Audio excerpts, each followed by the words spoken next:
Hi dear friends, welcome to ഷൈബിസ്പെഷ്യൽസ്. ഇന്നത്തെ നമ്മുടെ സ്പെഷ്യൽ നല്ലൊരു ജീരകപ്പുട്ടാണ്. നല്ല സോഫ്റ്റും ഒപ്പം ജീരകത്തിൻ്റെ ടേസ്റ്റും ഫ്ലേവറും ഒക്കെ അടങ്ങിയ ആരോഗ്യപ്രദമായ ഒരു പുട്ടാണിത്. പുട്ട് തയ്യാറാക്കാനായിട്ട് നമുക്ക് ആദ്യം ഈ അളവിലുള്ള ഒരു ഗ്ലാസ്സിൽ 3 ഗ്ലാസ് പുട്ടുപൊടി അളന്നെടുക്കാം.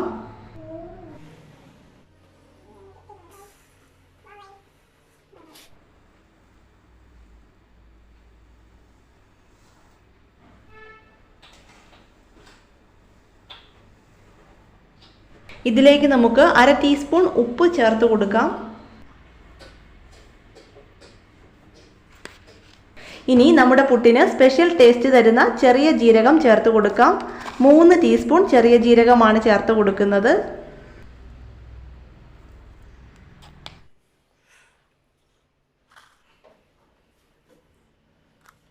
ഇനി പുട്ടിനായിട്ട് ചിരണ്ടി വെച്ചിരിക്കുന്ന തേങ്ങയിൽ കുറച്ച് തേങ്ങ എടുത്ത് ചേർത്ത് കൊടുക്കാം.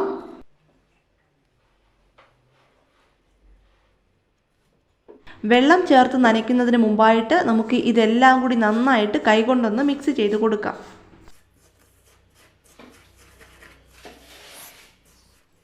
നമ്മൾ ചേർത്ത് കൊടുത്ത ഉപ്പും ജീരകവും തേങ്ങയും എല്ലാം പൊടിയുമായിട്ട് നന്നായിട്ടൊന്ന് ചേർന്ന് വരട്ടെ. ഇനി കുറേശ്ശെയായിട്ട് വെള്ളം ചേർത്ത് കൊടുത്ത് പൊടി നനച്ചെടുക്കാം. ചെറിയ ചൂടുള്ള വെള്ളം ഒഴിച്ചാണ് പൊടി നനച്ചു കൊടുക്കുന്നത്. പെട്ടെന്ന് തന്നെ നന്നായിട്ട് കുതിർന്നു വരാൻ ഇത് ഹെൽപ്പ് ചെയ്യും.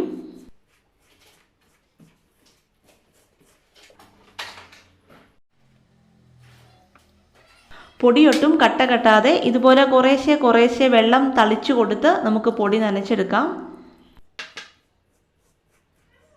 പുട്ടിൻ്റെ പാകത്തിന് നമ്മൾ പൊടി നനച്ചെടുത്തിട്ടുണ്ട്. ഇനി ഇതിൻ്റെ കറക്റ്റ് കൺസിസ്റ്റൻസി അറിയാൻ വേണ്ടിയിട്ട് കുറച്ച് പൊടി ഇങ്ങനെ കയ്യിൽ വാരി ഒരു പിടി പിടിച്ച് നോക്കാം. എന്നിട്ട് നമ്മൾ അത് തിരിച്ച് വിടുമ്പോൾ ഇതുപോലെ വെതറി വീഴുന്ന രീതിയിൽ വീഴണം, കട്ട കെട്ടാതെ. അതാണ് ഇതിൻ്റെ ഒരു കറക്റ്റ് കൺസിസ്റ്റൻസി.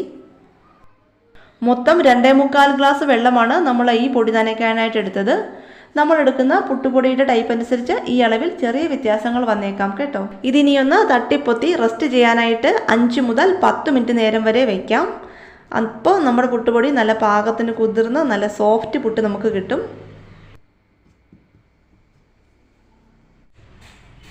ഈ സമയം നമുക്ക് ബാക്കി കുറച്ച് തേങ്ങയും കൂടി ചിരണ്ടിയെടുക്കാം. അതുപോലെ തന്നെ നമുക്ക് പുട്ട് പുഴുങ്ങിയെടുക്കാനുള്ള വെള്ളം തിളയ്ക്കാനായിട്ടും വയ്ക്കാം. ഇപ്പോൾ 10 മിനിറ്റ് ആയിട്ടുണ്ട്. നമുക്കിനി പുട്ടുകുറ്റിയിൽ പൊടി നിറച്ച് പുട്ട് പുഴുങ്ങി തുടങ്ങാം.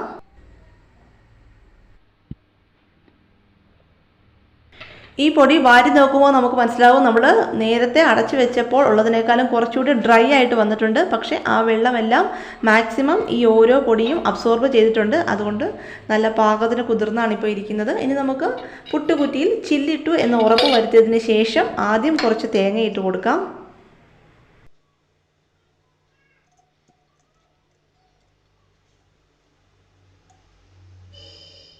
ഇനി നമ്മൾ നനച്ചു വെച്ചിരിക്കുന്ന പൊടിയുടെ ഒരു സൈഡിൽ നിന്ന് കുറേശ്ശെ ഇളക്കിയെടുത്ത് നമുക്ക് പുട്ടുകുറ്റിയിലേക്ക് ഇട്ട് കൊടുക്കാം.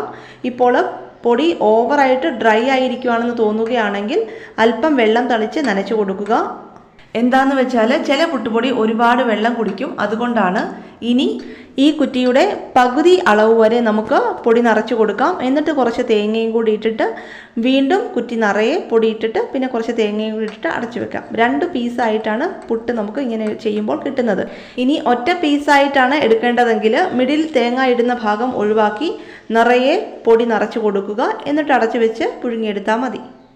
പൊടി നിറച്ചിട്ട് ചെറുതായിട്ട് ഇതുപോലെ ഒന്ന് തട്ടി കൊടുക്കുകയാണെങ്കിൽ ഇടയ്ക്ക് നമ്മൾ പൊടി ഇടുമ്പോൾ ഉണ്ടാകുന്ന ആ ഗ്യാപ്പൊക്കെ ഒന്ന് ഫില്ല് ചെയ്ത് കിട്ടും. നമ്മൾ ഒരിക്കലും പൊടി കൈകൊണ്ട് കുത്തി നിറച്ച് വെക്കരുത്. അങ്ങനെയാകുമ്പോൾ ആവി കയറി വരാൻ ഒരുപാട് താമസം എടുക്കുകയും പുട്ട് പ്രോപ്പറായിട്ട് വേകാതെ വരികയും ചെയ്യും. ഇത് നമുക്ക് ഇനി സ്റ്റൗവിൽ വെച്ച് പുഴുങ്ങിയെടുക്കാം. ഒരു കുക്കറിൻ്റെ മുകളിൽ വെച്ചിട്ടാണ് നമ്മൾ പുട്ട് പുഴുങ്ങിയെടുക്കുന്നത്. കുക്കറിൽ വെള്ളം ഒഴിച്ച ശേഷം അതിൻ്റെ ലിഡോടുകൂടി തന്നെ അടച്ചിട്ട് വയ്ക്കുക. അപ്പോൾ പെട്ടെന്ന് തന്നെ വെള്ളം തിളച്ച് വരികയും എയർ നന്നായിട്ട് കയറി വരികയും ചെയ്യും. നമുക്ക് ഒരുപാട് ഗ്യാസ് ലാഭവും സമയ ലാഭവും ഉണ്ട്. ഇനി ആ ലിഡ് ഊരി മാറ്റിയിട്ട് പുട്ടുകുറ്റി വെച്ച് കൊടുക്കാം. കുക്കറിലാണ് പുട്ട് പുഴുങ്ങുന്നതെങ്കിൽ പെട്ടെന്ന് തന്നെ ആവി കയറി വരും. നമുക്ക് പെട്ടെന്ന് പുട്ട് വെന്തെടുക്കാം. കണ്ട ഒരു മാർക്ക് വീഴുന്നത് കാണാം. ഇങ്ങനെ ചെയ്യുമ്പോൾ നമുക്ക് ഒത്തിരി ഗ്യാസ് ലാഭമുണ്ട്. 5 അല്ലെങ്കിൽ 6 മിനിറ്റ് കൊണ്ട് തന്നെ നമ്മുടെ പുട്ട് വെന്തെടുക്കാം.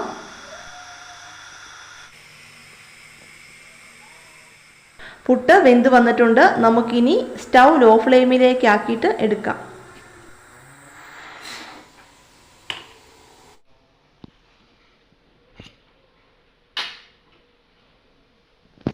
ഈ പൊട്ടുകുറ്റിയുടെ കൂടെ കിട്ടുന്ന ഒരു സ്റ്റീലിൻ്റെ പപ്പടം കുത്തി പോലത്തെ നേർത്ത ഒരു ദണ്ടുണ്ട്. അതുപയോഗിച്ചിട്ടല്ല ഞാൻ കുത്തുന്നത്. ഇത് മുള കൊണ്ടുള്ള ഒരു കമ്പാണ്. അപ്പോൾ നമുക്ക് കട്ടിയുള്ള ഏതെങ്കിലും ഒരു കമ്പോ അല്ലെങ്കിൽ മുളയുടെയൊക്കെ എടുത്ത് ഇതുപോലെ പുട്ട് കുത്താൻ ഉപയോഗിക്കുകയാണെങ്കിൽ സ്റ്റീലിൻ്റെ അതിനേക്കാളും കുറച്ചുകൂടെ കംഫോർട്ടബിൾ ആണ്. നമുക്ക് നല്ല ഈസി ആയിട്ട് ഒട്ടും പൊടിയാതെ നമുക്ക് പുട്ട് കുത്തിയിടാൻ പറ്റും. ഇതുപോലത്തെ പുട്ടുകുറ്റി ഉപയോഗിക്കുന്നവർ ഒന്ന് മാറ്റി ഇതുപോലെ ഒന്ന് ട്രൈ ചെയ്ത് നോക്കണേ. ഈ പുട്ട് കുത്തിയിടുമ്പോൾ ഇവിടെ എല്ലാം നല്ലൊരു ഫ്ലേവറാണ്. ജീരകത്തിൻ്റെയും തേങ്ങയുടെയും കൂടെ ഒരു അടിപൊളി സ്മെല്ല് നമുക്ക് കിട്ടും. അപ്പോൾ ഫ്രണ്ട്സ്, നമ്മുടെ നല്ല സോഫ്റ്റും നല്ല ഫ്ലേവറും ടേസ്റ്റുമുള്ള ഒരു കുറ്റി ജീരകപ്പുട്ട് തയ്യാറായിട്ടുണ്ട്. നമുക്കിനി ബാക്കിയുള്ളതും കൂടി ഉണ്ടാക്കിക്കൊണ്ട് വരാം. നമ്മളെടുത്ത 3 ഗ്ലാസ് പുട്ടുപൊടിക്ക് 5.5 കുറ്റി പുട്ടാണ് നമുക്ക് കിട്ടിയത്. അപ്പോൾ ഫ്രണ്ട്സ്, എല്ലാവരും ഇനി പുട്ടുണ്ടാക്കുമ്പോൾ കുറച്ച് ജീരകം കൂടി ഇതുപോലെ ചേർത്ത് കൊടുത്തിട്ട് പുട്ടുണ്ടാക്കുകയാണെങ്കിൽ നമ്മുടെ പുട്ടിന് നല്ലൊരു ടേസ്റ്റും നല്ലൊരു പ്രത്യേക ഫ്ലേവറും ഒക്കെ ആയിരിക്കും. പുട്ട് ഇഷ്ടമില്ലാത്തവർ പോലും പുട്ട് കഴിക്കും. കാരണം ഇത് അത്രയ്ക്ക് നല്ലതാണ്. മാത്രവുമല്ല, ജീരകത്തിൻ്റെ എല്ലാ ഗുണങ്ങളും നമുക്ക് കിട്ടുകയും ചെയ്യും. ജീരകത്തിൽ ധാരാളം വൈറ്റമിൻസും മിനറൽസും ആൻറ്റി ഓക്സിഡൻസും ഒക്കെ അടങ്ങിയിട്ടുണ്ട്. ഇത് ക്യാൻസർ കോശങ്ങളെ തടയാനും അതുപോലെ ഈക്കോളി ബാക്ടീരിയ തടയാനും യൂറിനറി ഇൻഫെക്ഷനൊക്കെ തടയാനും സഹായിക്കുന്നുണ്ട്.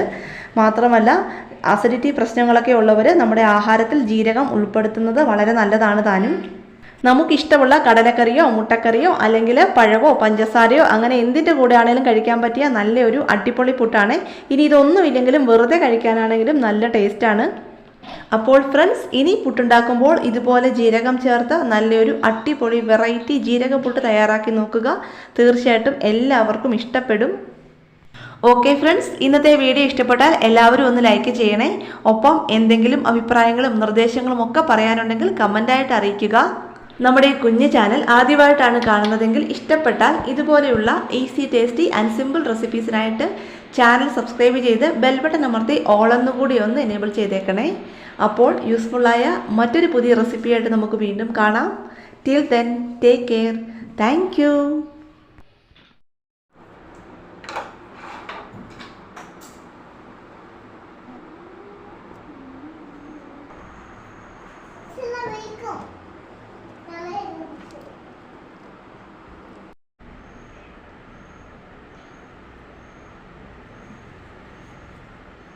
Mm.